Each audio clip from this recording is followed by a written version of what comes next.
पास की पार्टी है।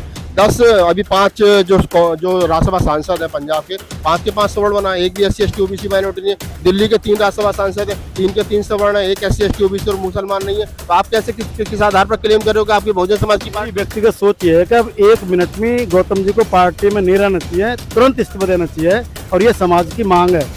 आज पूरे समाज में समाज के लोग, मुझे कितने लोग ऐसे बोलते हैं कि यार समाज की भावना हाथ हो रही है यदि गौतम जी पार्टी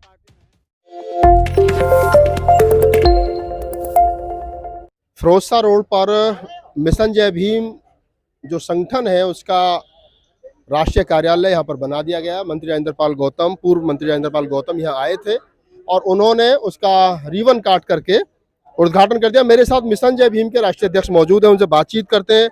सर मुबारक हो, आपका कार्यालय बन गया। धन्यवाद।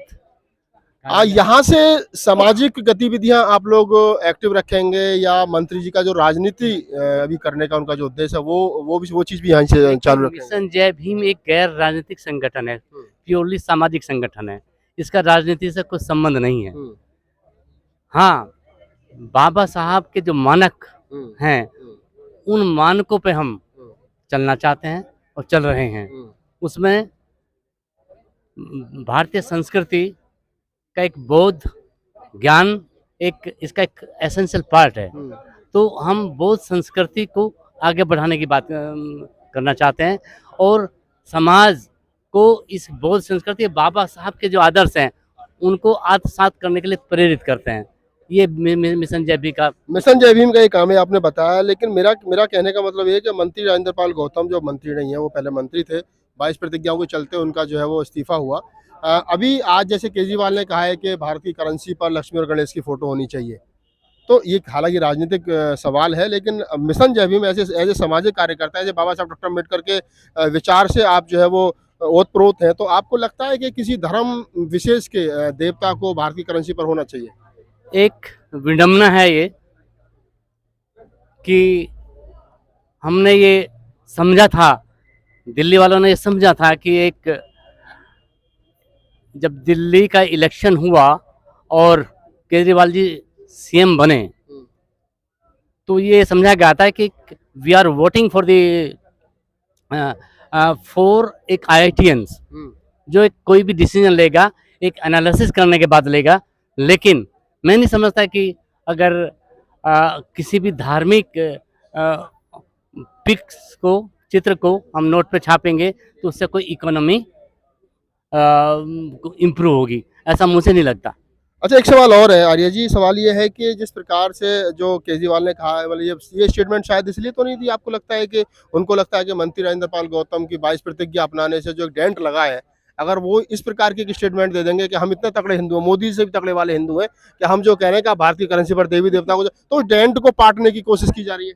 देखो, ये राजनीतिक स्टंट है, इसमें मैं बहुत ज़्यादा टिप्पणी नहीं करना चाहता। लेकिन मिशन जय भीम से संबंध होने के नाते मैं इतना कह सकता हूँ कि ये देश की दूरदर्शिता को नहीं दिखाता।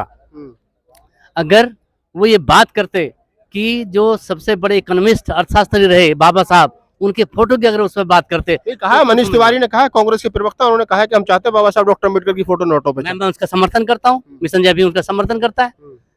और ये जो राजनीति की जो धारा, विपरीत धारा चल रही है, ये देश को नुकसान पहुंचा रही है, पहुंचा सकती है। इसलिए मेरा आह्वान है कि सभी लोगों को, सर्वजनों को, मैं बहुजनों की बात नहीं कर रहा हूँ, मैं केवल सर्वजनों से मैं कहता हूँ कि इसको, देश को रसातल से जाने से बचाने के लिए आप सब लोग बाबा साहब के आदर्शों पे और बौद्ध संस्कृति पे लेकर आगे बढ़े तो देश संपन्न होगा, समृद्ध होगा। देश संपन्न होगा और समृद्ध होगा। और कुछ लोगों से बातचीत कर लेते हैं, मंत्री जी भी थोड़े से बिजी हैं, उनसे बातचीत कर लेते हैं। आप, क्या नाम है आपका? मेरा नाम सूरज भान है, मैं मिशन जय भीम में राष्ट्रीय उपाध्यक्ष हूँ। समाज ये कह रहा है कि मंत्री जी ने मंत्री पद से इस्तीफा दिया, उनको पार्टी भी छोड़ देनी चाहिए। आखिर क्या लगाव है कि मंत्री जी पार्टी नहीं छोड़ पा रहे हैं? मैं तो समझता हूँ जो हमारी आम आदमी पार्टी है वो हमारे बहुजन समाज के सभी समर्पित कार्यकर्ताओं की आम आदमी पार्टी है। उसमें किसी एक विशेष वर्ग का योगदान नहीं है हमारा। कहाँ आपका, आप कह रहे हो कि बहुजन समाज की पार्टी है, कहाँ बहुजन समाज की पार्टी है? 10 अभी 5 जो राज्यसभा सांसद है पंजाब के, 5 के 5 सवर्ण बना, एक भी SC ST OBC माइनॉरिटी नहीं है। दिल्ली के 3 राज्यसभा सांसद है, 3 के 3 सवर्ण है, एक SC ST OBC और मुसलमान नहीं है। तो आप कैसे किस आधार पर क्लेम कर रहे हो कि आपकी बहुजन समाज की पार्टी है? नहीं, जो हमारे कार्यकर्ता जितने भी लोग हैं जिन्होंने भी काम किया है, सब पार्टी में हमारे समाज के लोगों ने काम किया और पार्टी को। अरे आपके एक मंत्री को बाबा साहब की 22 प्रतिज्ञा दोहराने पर जो है इस्तीफा ले लिया जाता है और वो 5 घंटे पुलिस थाने में बैठा करके छानबीन की जाती है और एक पार्टी का कार्यकर्ता तक नहीं पहुंचता। वहीं दूसरी तरफ मनीष सिसोदिया को बुलाया जाता है तो मनीष सिसोदिया के साथ पूरी पार्टी खड़ी होती है और मनीष सिसोदिया ED के ऑफिस ऐसे जाते हैं जैसे दूल्हा बारात लेकर के जाता है। आप कैसे कह रहे हो कि बहुजन समाज की पार्टी है? नहीं, ये आप समझ नहीं रहे हैं। ये समझाओ ना, मुझे समझाओ, मैं तभी तो समझूंगा। मैं समझा रहा हूँ। बहुजन समाज की पार्टी इसलिए मैं कह रहा हूँ क्योंकि जितने भी हमारे कार्यकर्ता लोग हैं सभी ने इस पार्टी के लिए काम किया। किसी एक विशेष काम तो बहुजन समाज देश बनाने में शुरू से करता रहा है। जो काम होता है बहुजन समाज के लोग करते हैं, मकान, रोड, बिल्डिंग सब बहुजन समाज के लोग। लेकिन हिस्सेदारी क्या, सवाल तो हिस्सेदारी का है। सत्ता की भागीदारी, हिस्सेदारी की जो बात आप कर रहे हैं वो हमारे को समय के अंतराल के साथ मिलती जाएगी। ये हम हर पार्टी से आशा करते हैं कि जितना भी समाज काम कर रहा है या पार्टी में हिस्सेदारी का हकदार है उसको हिस्सेदारी सभी पार्टियां दे। और ये कोई विशेष पार्टी के लिए नहीं कह रहा मैं, क्योंकि ये हमारी जितना भी हमारा बहुजन है, हमारी हक हिस्सेदारी बाबा साहब ने संविधान में प्रदत्त की है, वो हमें मिलनी चाहिए। चलिए, मिलनी चाहिए, इनका कहने का मतलब ये है। और मैं कुछ एक लोगों से बात कर लेता हूँ, मेरे साथ और कुछ लोग हैं। आज का कोई प्रोग्राम जो पब्लिक प्रोग्राम नहीं था, ये तो राष्ट्रीय कार्यकारिणी और दिल्ली प्रदेश के लोगों को बुलाया था खास तौर से, और वो सारे लोग हैं।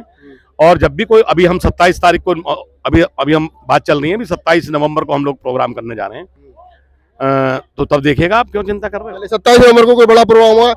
आप लंबे समय से मंत्री जी के साथ जुड़े रहे हैं, उनके समता संघ दल में भी उनके साथ थे और लंबे समय से जुड़े रहे उनके साथ में। क्या ऐसी स्थिति में भी कि जब राजेंद्र पाल गौतम के समर्थन में एक जिला अध्यक्ष भी खड़ा ना होता हो और मनीष सिसोदिया के समर्थन में पार्टी पूरी खड़ी हो जाती हो, मनीष सिसोदिया ED के ऑफिस ऐसे जाते हो कि जैसे दूल्हा कोई ससुराल जाता हो खुली गाड़ी में, ऐसी स्थिति में पार्टी में बने रहना क्या उचित है? तो मेरी व्यक्तिगत सोच ये है कि अब 1 मिनट में गौतम जी को पार्टी में नहीं रहना चाहिए, तुरंत इस्तीफा देना चाहिए और ये समाज की मांग है। आज पूरे समाज में, समाज के लोग, मुझे कितने लोग ऐसे बोलते हैं कि समाज की भावना आहत हो रही है। यदि गौतम जी पार्टी में हैं, उनको पार्टी में जितनी जल्दी हो सके इस्तीफा देना चाहिए। जितनी जल्दी होना पार्टी से उनको इस्तीफा दे देना चाहिए। और मंत्री जी फ्री हो जाए, हम उनसे ही बात करेंगे, जानने की कोशिश करेंगे कि आखिर क्या कौन सा कारण है कि वो पार्टी से इस्तीफा नहीं दे रहे हैं, पार्टी में अभी भी है। और ये बड़ी बात है, क्योंकि मैं तमाम लोगों से बात करता हूँ और तमाम लोग एक ही बात कहते हैं कि मंत्री जी को 1 मिनट भी पार्टी में नहीं रहने चाहिए, क्योंकि बाबा साहब डॉक्टर अम्बेडकर ने कहा था कि जिस घर में, जिस धर्म में, जिस समाज में, जिस गांव में, जिस शहर में आपकी इज्जत ना हो उसको छोड़ दो। आखिरकार कौन सा कारण है कि इतना सारा बवाल होने के बावजूद भी मंत्री जी अभी तक पार्टी में बने हुए हैं? आओ। हाँ।